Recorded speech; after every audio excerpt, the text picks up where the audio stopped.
Ya, Assalamualaikum warahmatullahi wabarakatuh. Perkenalkan, nama saya Enolar. Di sini saya akan menjelaskan mengenai tahapan-tahapan proses yang dilakukan pada titrasi iodometri, yang merupakan modul 5 pada praktikum kimia riset dan analitik sekarang.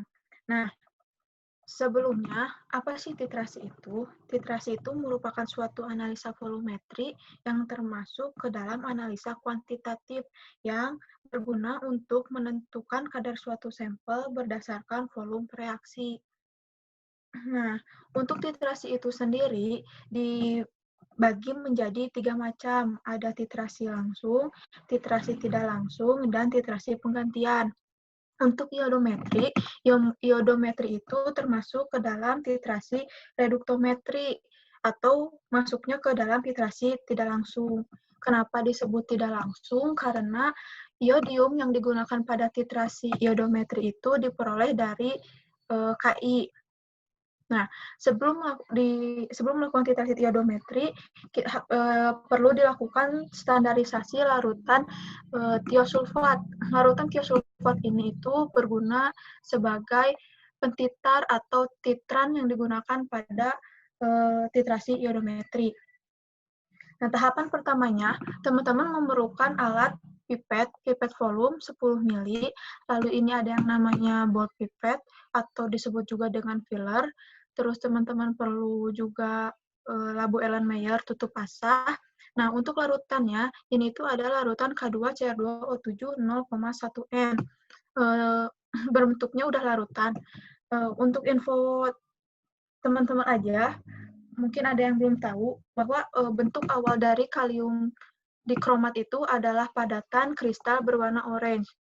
Nah, tahap pertama dalam standarisasi tiosulfat, teman-teman memerlukan memipet 10 mili K2CR2O7 0,1 N menggunakan pipet volume yang kemudian dimasukkan ke dalam labu Erlenmeyer bertutup basah.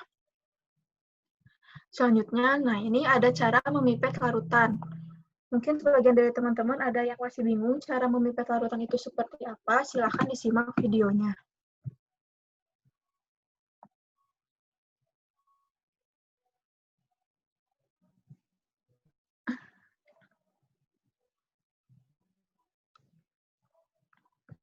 Nah, tahapan awal dalam memipet suatu larutan itu, teman-teman bisa memindahkan larutan ke dalam gelas kimia, atau teman-teman bisa memipet larutan langsung dari labunya, dengan catatan pipet yang teman-teman gunakan itu sudah steril atau terhindar dari pengotor.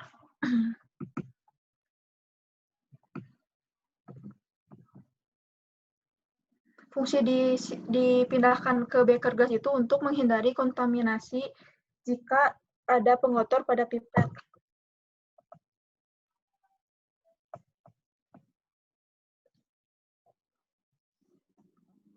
Nah, ini itu ada bagian-bagian yang terdapat di ball pipet atau filler. Ada A untuk air yang fungsinya itu untuk mengeluarkan udara yang terdapat di dalam ball. Terus ada S atau suction yang fungsinya itu untuk menghisap atau memipet larutan. Terus ada E untuk empty atau sebagian orang menyebutnya dengan exit. Fungsinya itu untuk mengeluarkan larutan dari dalam pipet.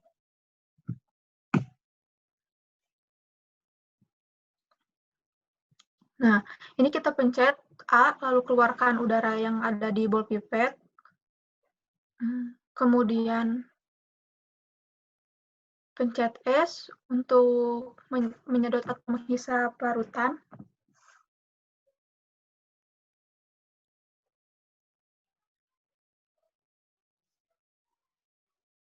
Nah, larutan dipipet hingga tanda tera yang ada di pipet.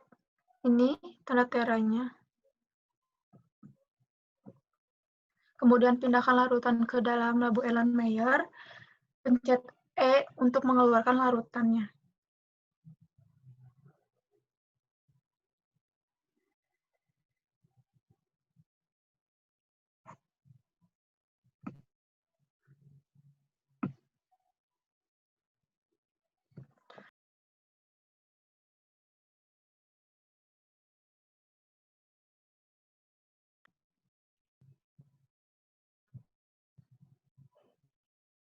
Nah, mungkin seperti itu untuk cara meminta larutan. Nah, kemudian ada langkah kedua dalam standarisasi itu, teman-teman harus memasukkan 10 mili HCl, 4 normal.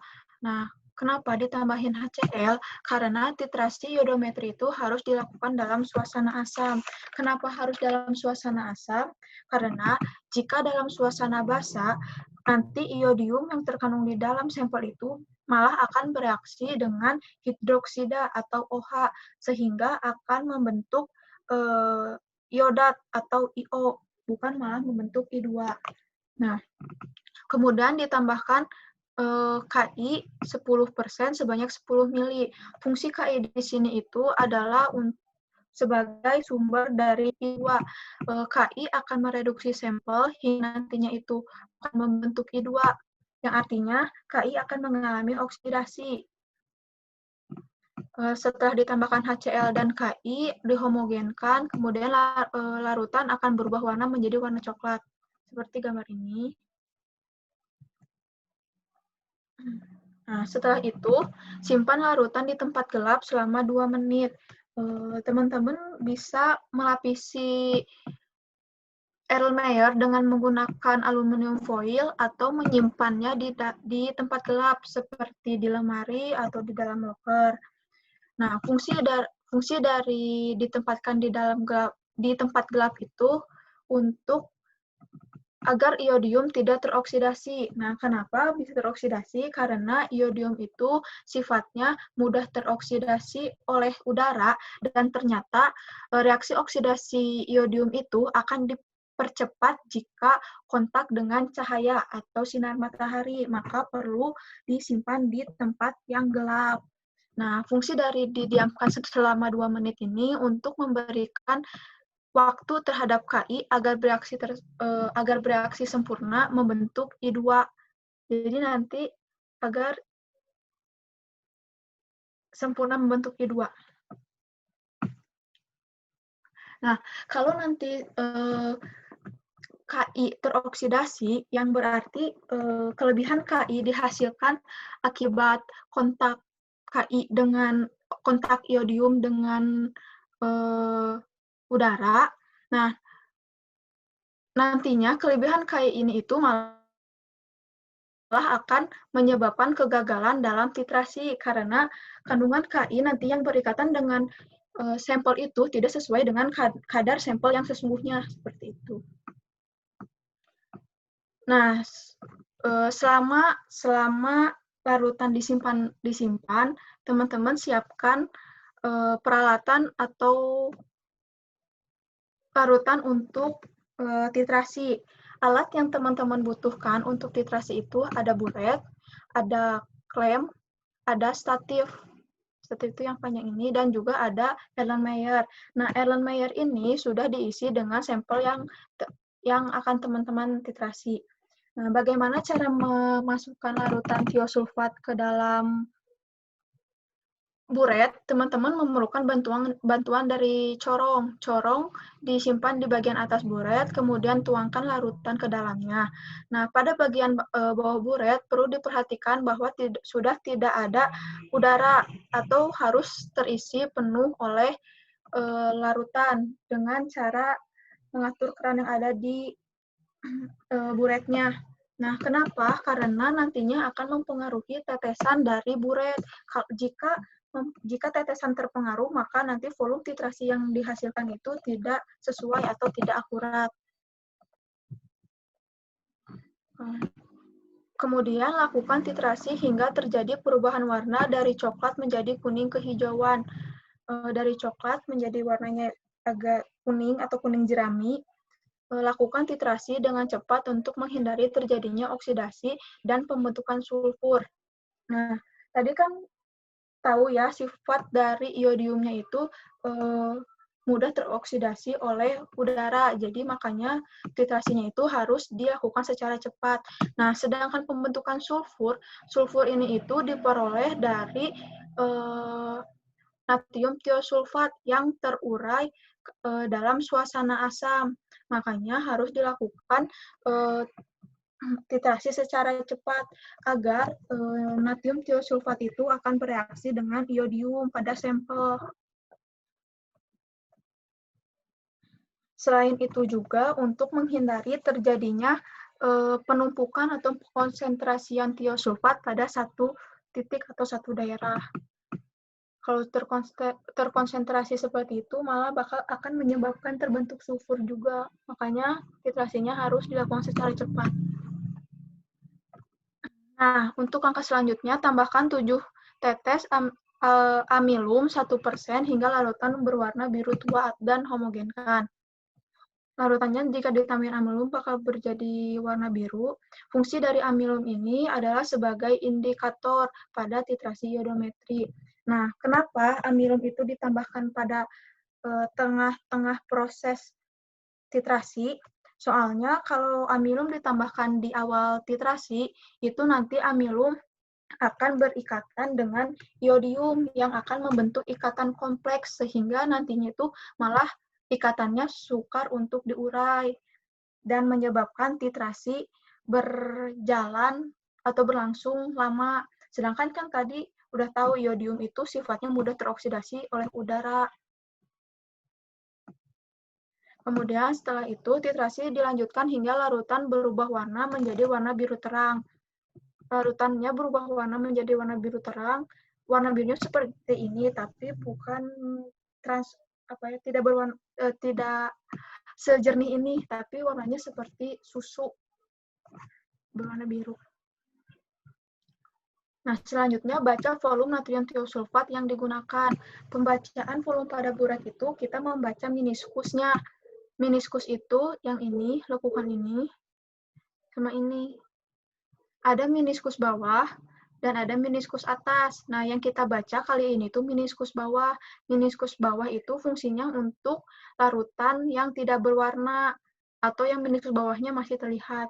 Dan untuk meniskus atas digunakan untuk larutan yang berwarna. Pembacaan meniskus harus sejajar dengan mata untuk menghindari kesalahan paralaks. Kesalahan paralaks itu kesalahan pembacaan desimal, angka desimal. Makanya saat membaca buret itu bisa menggunakan card reading untuk membantu pembacaannya. Card reading itu ini nih yang hitam. Atau bisa juga dengan menggunakan kertas putih nanti diletakkan di belakang buretnya. Lakukan kembali tahapan seperti di atas karena titrasi dilakukan secara duplo. Nah, duplo ini berarti dilakukan secara 2 kali atau teman-teman menyiapkan sampel 2 lalu dititrasi. Nah, selanjutnya hitung konsentrasi tiosulfat. Perhitungannya nanti ada. Nah, setelah standarisasi selesai dilakukan, baru bisa dilakukan proses penentuan kadar CU. Untuk prosedurnya, tahap-tahapannya itu sama dengan proses standarisasi tiosulfat. Yang membedakannya itu hanya dari sampel yang digunakan dan juga titik akhir dari titrasi. Pada penentuan kadar CU, sampel yang digunakannya itu adalah CuSO4 dan titik akhirnya itu berwarna putih susu, sedangkan pada standarisasi tadi titik akhirnya itu berwarna biru dan sampel yang digunakannya itu adalah kalium dikromat. Nah, untuk larutan CuSO4 itu seperti ini, larutan berwarna biru. Ini itu tadi larutan yang belum dititrasi atau belum ditambah amilum, sedangkan ini larutan yang setelah dititrasi namun belum ditambah amilum. Akan berubah menjadi warna kuning jerami. Nah, titik akhir dari penentuan kadar CU itu akan berubah warna menjadi putih susu, yang menandakan bahwa titrasi telah selesai dilakukan atau telah mencapai titik akhir. Di sini ada video mengenai titrasi iodometri.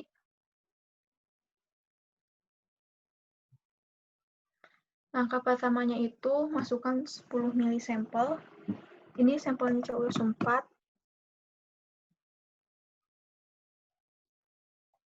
Lalu tambahkan asam.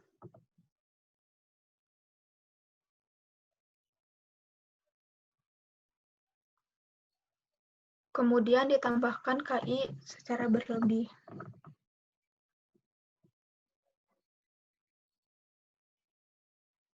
diaduk atau dihomogenkan. Warnanya akan berubah menjadi warna coklat. Kemudian dititrasi dengan cepat hingga warnanya berubah menjadi kuning kehijauan atau kuning jerami. Kalau warnanya sudah berubah,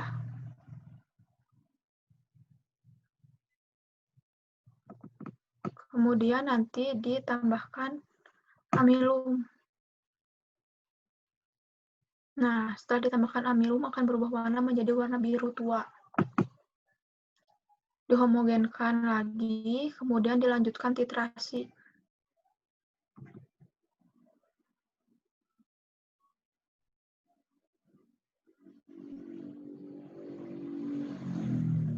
Dititrasi hingga berubah warna menjadi warna putih susu.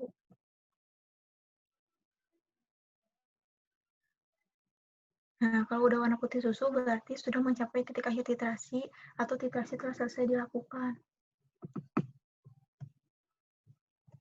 Nah, ini ada tabel pengamatan yang diperlukan pada titrasi iodometri. Ini ada nama zat, bentuk, warna, bau, dan sifat. Untuk bentuk dan warna itu tadi sudah tadi dijelaskan, kalium dikromat itu bentuknya, yang digunakan itu bentuknya larutan, kemudian warnanya berwarna orange, untuk HCl itu larutan tidak berwarna, untuk Ki larutan tidak berwarna, untuk natrium tiosulfat larutan tidak berwarna, CuSO4 5H2O sampel itu berwarna biru, larutan bentuknya, lalu amilum, larutan berwarna biru juga. Untuk volume awal dan volume akhir nanti dikasih tahu. Terus untuk warna saat ditambahkan indikator amilum sebelum dan sesudah tadi sudah dijelaskan, untuk warna titik akhir juga sudah dijelaskan. Nah, untuk pengumpulan dan pengolahan data yang diperlukan pada standarisasi natrium tiosulfat itu ada konsentrasi kalium dikromat, tadi yang digunakannya itu sebesar 0,1 normal, lalu ada volume kalium dikromat yang digunakan, tadi itu ada 10 mili, lalu ada volume natrium tiosulfat yang digunakan saat titrasi. Nah, karena dilakukannya secara duplo, maka volume yang digunakan itu adalah volume rata-ratanya. Cara menghitungnya itu V1 ditambah V2 dibagi 2. Nanti akan dihasilkan volume rata-ratanya. Setelah itu, tentukan konsentrasi natrium tiosulfat dengan rumus N1 kali V1 sama dengan N2 kali V2. N1 itu konsentrasi natrium tiosulfat, N2 itu konsentrasi kalium dikromat, V1 itu rata-rata volume titrasi natrium tiosulfat yang tadi sudah dihitung, lalu V2-nya itu volume kalium dikromatnya yang digunakan 10 mili. Kemudian ada pengumpulan dan pengolahan data untuk penentuan kadar sampel atau kadar CU. Yang diperlukan itu ada bentuk, warna, dan sifat zat, itu nanti diberitahu. Terus volume titrasi itu sama tadi karena dilakukannya secara duplo, maka volume titrasi yang digunakan itu volume titrasi rata-rata, rumusnya sama menggunakan rumus V1 tambah V2 dibagi 2. Namun yang membedakan itu volumenya dikonversikan ke liter terlebih dahulu. Terus ada massa CuSO4, ada ArCu 63,5. Nah, untuk pengolahan datanya, pertama-tama itu harus dicari dulu mol CuA. Mol CuA itu adalah mol Cu yang terdapat pada 10 mili larutan.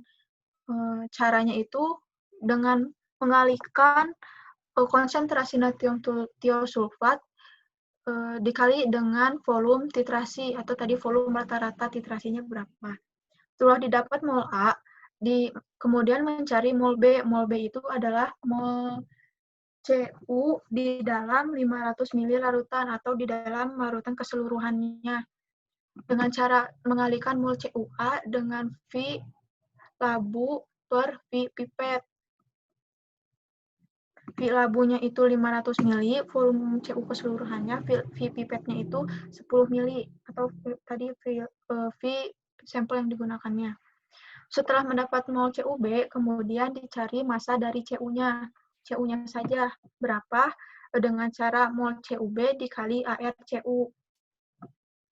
Jika sudah mendapat massa, baru bisa dihitung berapa persen kadar CU. dengan cara massa CU dibagi dengan massa sampel dikali 100%, maka akan diperoleh kadar CU dalam larutan itu berapa, atau kadar CU dalam sampel itu seberapa besar. Seperti itu. Mungkin sekian dari saya. Semuanya sudah dijelaskan. Mohon maaf kalau ada salah-salah. Wassalamualaikum warahmatullahi wabarakatuh.